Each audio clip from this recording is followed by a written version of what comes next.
Okay, good morning, everybody. So what I'm going to start working on today is I'm going to do a few demos just for eyes. And I've set up over here on my paper one, and again, just another reminder to just about everybody is you should be erasing your grid lines before you start doing any of the large elements of shading, especially that layer of skin. We don't want to have a sort of checkerboard pattern all over your face. So please, please, please do your erasing before you get in there. There's a lot of really light gray in and around the eye in this particular picture. It's really super light, and you can see that I'm barely putting down any pencil lead because once I start blending it, it's going to get way darker. For those of you who are a little heavy-handed or afraid to really sort of go in there with pencil for super light values. Remember, you can always just use your blending stump that has pencil lead already on it.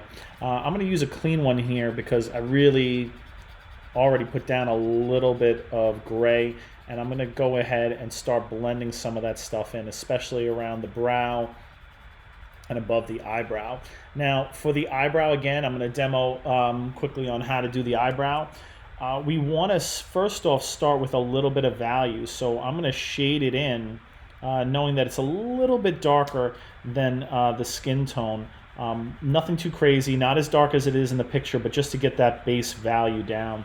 And you can see that I'm sort of blending that in with my pencil. The next thing that I'm going to do, and this is probably something that you could do with a nice sharp point, is you could start filling in that eyebrow with a little bit of texture, marks that are going in the same direction as the hair in the brow is going. Now, if you can't see the texture in your picture, well, you can always take a look in the mirror and look at your own face and kind of see where and how the hairs themselves are going. If they're going upwards, diagonal, how's it going? And in this particular one, I want to realize that this area right here is a little bit lighter. So my mark is going to be a little bit lighter, and it's not going to be as heavy. And as I get into the sort of center here where it gets a little bit darker, again, I'm going to make my mark a little bit darker. Again, you want to work with a nice sharp point. Come back and sharpen my pencil for this part, and I'm just going to come back and again try to add a little bit of texture. I'm not sitting there painstakingly copying every last hair on the eyebrow, but what I am trying to do is get a little bit of a feel of what's actually happening there. And even in the areas, if your brow looks completely jet black and you don't see the texture, we're going to fake a little texture in there because obviously that's going to be the difference between looking at a drawing and looking at the photograph. We don't want that just dark blob over there. So you can see I could continue working on this for a little while. I'm going to move on to the eye, but you can see I've left some texture, and I'm not going to come out and blend that out. I'm going to leave that sort of rough. I'm going to work on now the eye. I want to try to get any of the value, and when I say value, I'm talking about light and dark. I want to get any of that value in now before I really do any of the detailed parts of the eyes. Much easier to do this at this point than to try to add it afterwards, because as you see, once I grab that blending stump, I'm probably going to mess up any little fine details I'm going to do. So, I know some people can't help themselves and they really want to put in like eyelashes and things like that right away. But if you do that and then you work on your details, what's going to happen is you're going to just smudge those things out, and it's going to be sort of wasted effort. So you can see I'm doing a little bit of the value that you see there. Now, I just mentioned eyelashes. We want to kind of avoid drawing little tiny little lines over there. You're going to make the top of your eye look like a caterpillar. I also did mention stuff about not outlining, but there are some spots on your face that do look like lines, and you're going to have a little bit of a line here for your upper eyelash. Now notice that it's not all the same darkness all the way through. I made it a little bit lighter here, making it just a little bit darker through there over the top, which is really what's happening in the picture. From here, once I've kind of blended it in, if you see a little bit of a texture, you can add a little bit of texture, but I wouldn't go too crazy as far as adding a whole bunch of eyelashes. Then for the eye, you can always come back and erase this in, but I like to have the little white reflected area. It's easier for me personally if I just leave a spot white than have to go back in and erase it. but you can always just shade over that and then come back and erase it. I'm going to start coloring in this part of the eye, and I want to look for any and all little variations that I see. We're going to see that the left side of this little circle, the iris, the color part of the eye, a little darker, a little heavier, but as I work my way over to the right side, it gets a little bit lighter. And I'm going to go much lighter than I need to do in real life because, again, like I mentioned before, we can always make things darker. It's much easier to make something darker. It's kind of hard to get in there and erase afterwards. So I kind of have dark heavy side on one side and a little bit of lightness on the other. And I'm going to come back and kind of touch up some of that and make just a little darker in the center. Now remember, the printer for the photos, or actually the screen that you're looking at them right now, it's going to make it look jet black. Your pencil is only going to be able to go to like a silvery gray. So your picture inevitably is not going to be as dark as, your drawing's not going to be as dark as the photograph we're working from. So just keep that in mind. You know, we don't have to make it as dark as it is in the photograph. And again, I told you, if you make mistakes, make it that you want a little bit too light rather than a little bit too dark. I'm going to just quickly kind of wrap up the bottom edge of the lid here, and really it's not a strong dark outline over here. What it is it's a nice crisp light highlight value right up against a slightly darker one, and that gives you this sort of, I guess, form of this part of the face. I could go back in here and spend another 10-15 minutes on this one, but you know, I'm not going to do that. I'm going to try to sort of jump from eye to eye to eye, but that gives you a quick little version of that one. And just a little bit more before I move on. All right, next eye.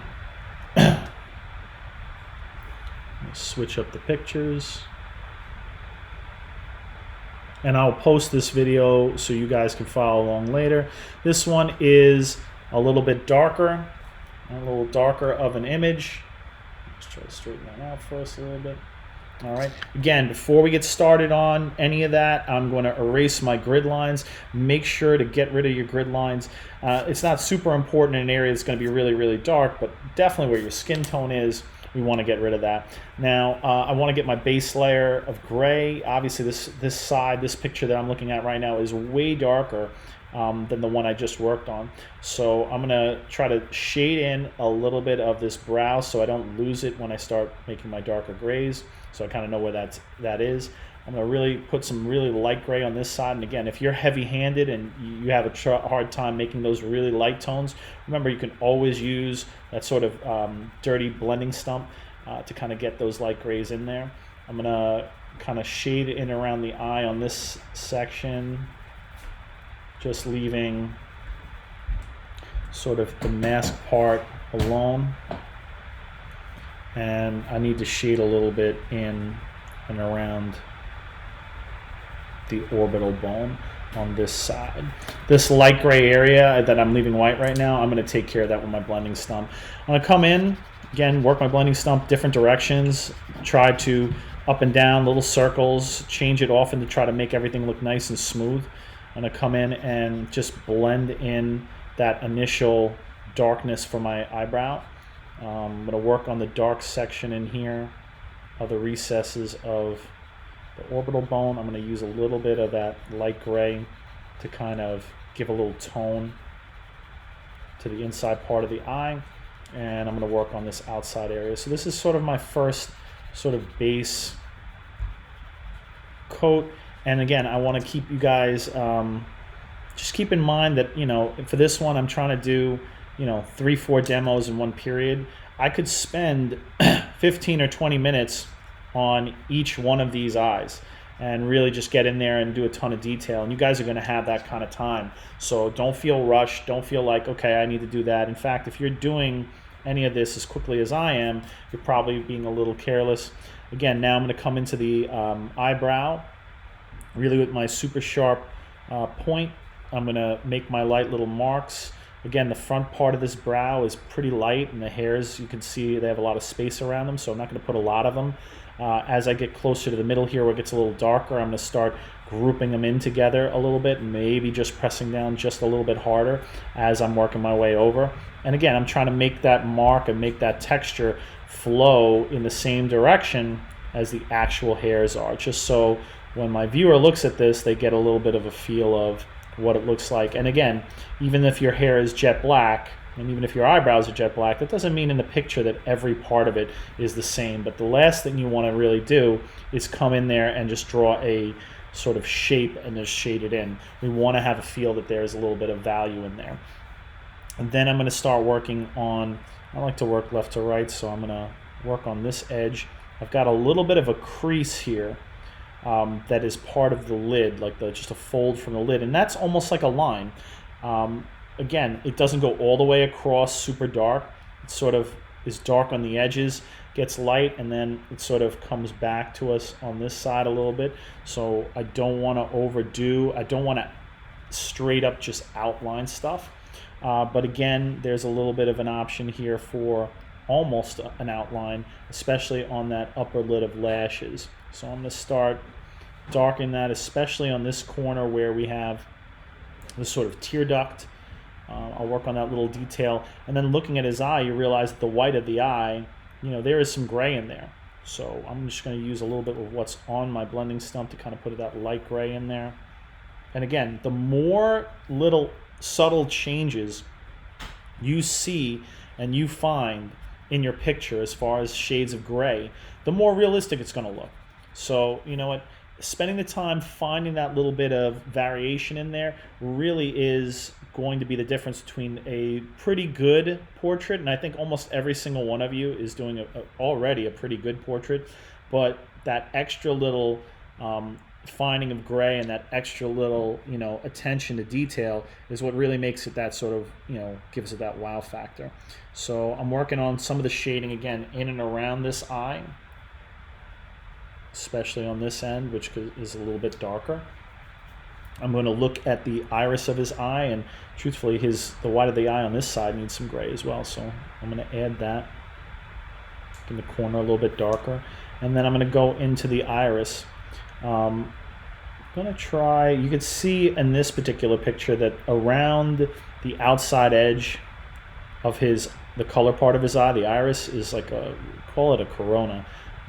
It's basically a little bit darker than you have in the center. It's got that little white sliver right in there, reflection, so I'm just going to draw a little space in there. And his is a little bit darker in the center, but I don't want to create the situation where that middle looks like just a black dot in there. I kind of want to have it fade in a little bit, just like it is in the actual photograph. I'm going to add some gray all the way through and sort of color in the rest of that part of the eye. And again, remember, I can always make things darker, so I'll blend that through, leaving my little white reflection there. You can see the center is a little bit darker without making it just a black dot. And then if I look back into my picture, I feel like I could go a little bit darker in around some of these edges, a little bit darker in the middle without shaping up that tiny little black pupil. I'm going to add a little bit more on this side. And then fade all that in. Now I can, if I want to, kind of play around with a super sharp pencil point and then maybe add a little bit of a hint at the eyelashes. This is a case where I'm really trying to refer to the picture, and I'm going to see there's more lash here on the outside, and here in the middle it's just a couple little tiny lines. Don't overdo this. We don't want to look like there's a little caterpillar crawling across the top of your eye. We really just want a little hint over there. A little bit goes a long way as far as details go. And again, like I was saying yesterday, is that your viewer, the human eye, is going to want to make those connections and like see more detail in there than maybe you have to sort of refer to in your picture. I'm going to shade the bottom of it. He's got some shading underneath, sort of for the lower lid over here. I'll make it just a little bit darker, and then I'll move on to my third eye. There's definitely a bunch of stuff that I could still do, and there is a couple little hints down here for lower lids, lower lashes, but I'm not going to go too crazy over there. Again, what I was saying is I could spend another 15-20 minutes just on this one. We'll go from that one, we'll go to one more eye, and then I'll switch over hopefully to be able to do a mouth before the end of the period. If not, I'll start class tomorrow with a few mouths and lips. This one again, before I get started, get rid of your grid lines. Okay. No real bright white anywhere on the skin tone over here or in and around the eyes. So I want to start with a base of gray. So again, if you have trouble with that light value, just use your blending stump that's been used a little bit. Get some of that in there. I'm just going to kind of create my base, and then I'm going to go back into it and lighten stuff up with my eraser or darken it with my pencil. So I'm going to go in there. I'm not going to worry too much here about all the hair right now. I want to kind of do the eye, and then maybe I'll demo a little bit of that hair. I could see right above the eye, like on the lid, it should be just a little bit lighter. Let me get in there. I feel like this corner could be just a little bit lighter, and you can always put some pencil down and then erase into it. Your eraser is not just for mistakes. Your eraser can be used as sort of a drawing tool as well.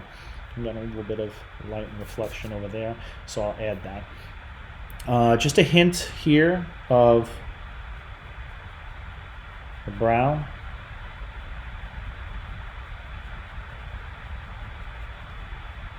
Just barely into this picture, so I'm just going to do a little bit of that, and I'm going to add a little bit more value out into this outside edge.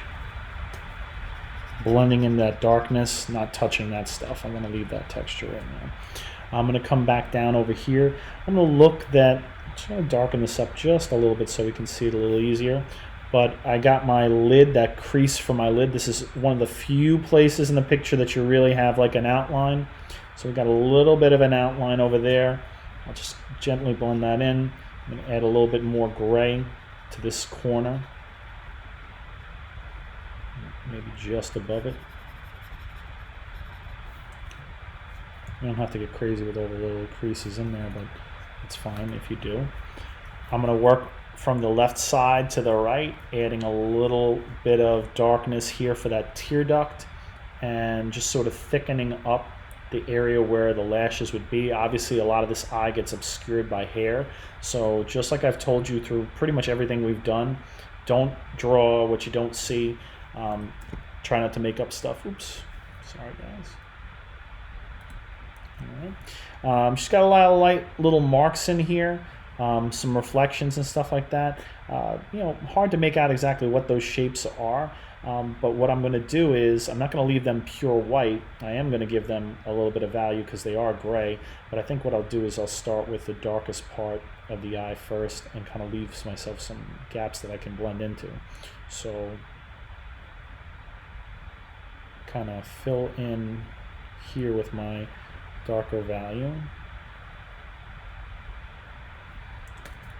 Come in and start blending some of that stuff in. And then use a little bit of what's on the blending stump to kind of gray out a little bit of that reflected area. And I can go back in and, you know, just kind of make some rough little marks, things like that. You know, this part doesn't necessarily need to be like super duper accurate, but we do like to get that little reflection and that little sheen in the eye. It makes the eye look wet. It makes the eye look sort of shiny. And I'm just going to shape up the corona right over here. All right. We got the lower lid. Don't really see too much in terms of lashes up here, so I'm not going to put much in. But it's a little bit darker here, and then my lower lid is got a little bit of darkness to it. I've got a couple little like faint lines almost here for the lower lid, and I'll blend them in and look to put in a little bit more value right there. And just gonna kind of shade in just a little bit right where the mask is. Mask will be a whole separate thing of shading. You know, obviously on this eye, we have a lot of stuff that's getting blocked up by the hair. So what I'm going to do is, this one kind of needs, sorry about that, needs a little bit of that hair. So again, our marks should kind of go in the same direction. These long strands of hair that are sort of bunched up, they kind of go in that same, my marks are long and flow in that same direction. Got another little piece of hair that's going to come out over here. I got in this area, everything gets kind of dark, so I can't really make out what's happening with the eye. So what I'm going to do is I'm just going to kind of do exactly what I see in the picture, which is a little bit more darkness over here. Stuff is kind of getting obscured by the hair. This, since it's like shading, I'll just make it a little bit darker. And again, it's like I'm finishing the other side of the eye without actually drawing anything. And again, if you're looking at this when the whole thing is done and we've got the hair and everything else like that, I don't think anybody's going to really notice, you know, that it's not like shaped up and perfect. Got strands of hair that are all coming in this way. Gets a little bit darker as I'm working. Just a quick blend to just kind of make it just a little bit darker. And then for this, we can actually come in some spots, and if we need to, come in and erase some streaks. You see a few like little light marks in the hair. And just like I did yesterday, when I make those light streaks, I kind of like to come in with a couple dark marks in them, sort of make the light parts stand out just a little bit more. And I think that's pretty much what I'll do for this eye. Okay, and then I have about 4 minutes. I'm gonna try to start the mouth today because I know I had the request for the mouth. So, and I'll do a few of those tomorrow.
So I didn't have this pre-drawn before class starts. Oh, this is probably as complicated. Teeth are always a little bit of a chore, but the key to teeth is not drawing every last teeny little bit of detail. Because if you draw each tooth sort of separately, what happens is you end up looking like you have a mouthful of chiclets. So really what we want to do is just some subtle little implied lines. All right, we're at 9:58. I've got this drawn out. I think what I'm going to do, instead of start this and then not finish it, is that I'm going to leave this mouth for tomorrow. And if anybody wants me to do any more mouths, lips, or noses, please just send me a message in the chat and I'll add you guys to the queue for tomorrow. Again, if these were one of your eyes, you've got a nice example, and the video will be posted later today, so you can look at those and try to use those. Remember how little I used outline in any of these things. Remember how I did the textures on the eyebrows. I work towards the background shading first, the shading in and around the lids, and then the eyeball itself. I look for any little variations in tone and reflection in the eye to kind of make it stand out. Those are all things that you should be doing while you're working.